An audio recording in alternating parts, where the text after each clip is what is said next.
Today's story is about a man who had everything and a woman who had nothing. But in one quiet moment, their lives were forever changed. In the heart of the city stood Le Pavone, a place of polished chandeliers and crystal glasses, where elegance floated like perfume in the air. Seated alone in the corner, billionaire John Maxwell gazed silently at his untouched plate. He had wealth, prestige, a platinum watch, but behind his hollow eyes lived a grief no money could mend. 10 years had passed since he lost his wife Lillian and his son Caleb. Since then, life had been a blur of silence, solitude, and boardrooms, until that night.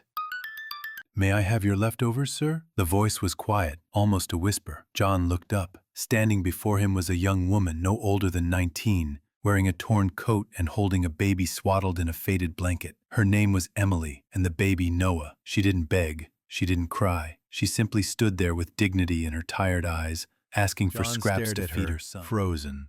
Her eyes weren't pleading, they were fierce, protective, full of a mother's sacred love. Something stirred in him, a flicker, a long-forgotten ember of compassion. He pushed his plate toward her, not out of pity, but recognition. She thanked him, carefully wrapped the food, and fed Noah as if it were gold. And when Noah cooed with joy, John's heart cracked open, because for a split second, he saw his own son smiling back at him. Compelled by something he couldn't explain, John followed Emily outside, through the cold streets, into a narrow alley, where she gently rocked her baby in the back seat of a battered old car. She hummed, "You are my sunshine," a lullaby wrapped in hope and despair. And when their eyes met again, hers filled with fatigue, his with awakening, a conversation began, one that would change both their lives. She told him everything. The father of her child, gone. Her parents disowned her. Her home, this car. But she wasn't asking for charity. Just one day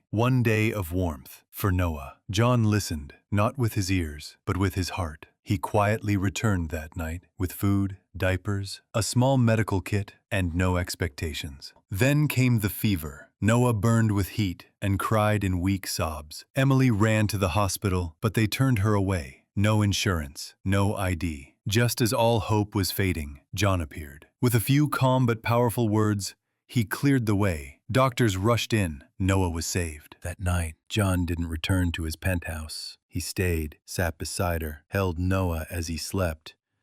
And in that silence, the healing began. News of John's act went viral. Some praised him. Others accused him of a publicity stunt. But when John gave a tearful interview, he said only one thing. "She saved me. They gave me a reason to feel again." Inspired by Emily's strength, her estranged mother wrote a letter, a soft, trembling olive branch. Days later, Emily stood at her childhood doorstep, Noah in her arms. There were tears, there was silence, then arms wrapped around her. Forgiveness bloomed in the cold air. John found them a small apartment, simple, safe, full of light. He visited often. He didn't rush love. He earned it, feeding Noah, changing diapers, learning lullabies. And then, one day, in a quiet park under an old oak tree, Noah waddled forward with a tiny velvet box. John knelt and whispered to Emily, "You gave me a second chance at life. Will you let me love you both forever?" She said yes, through tears,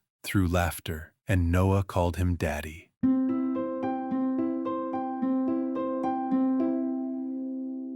Under a wooden arch, surrounded by friends and wildflowers, they said their vows, not promises of perfection, but of presence, of forgiveness, of family.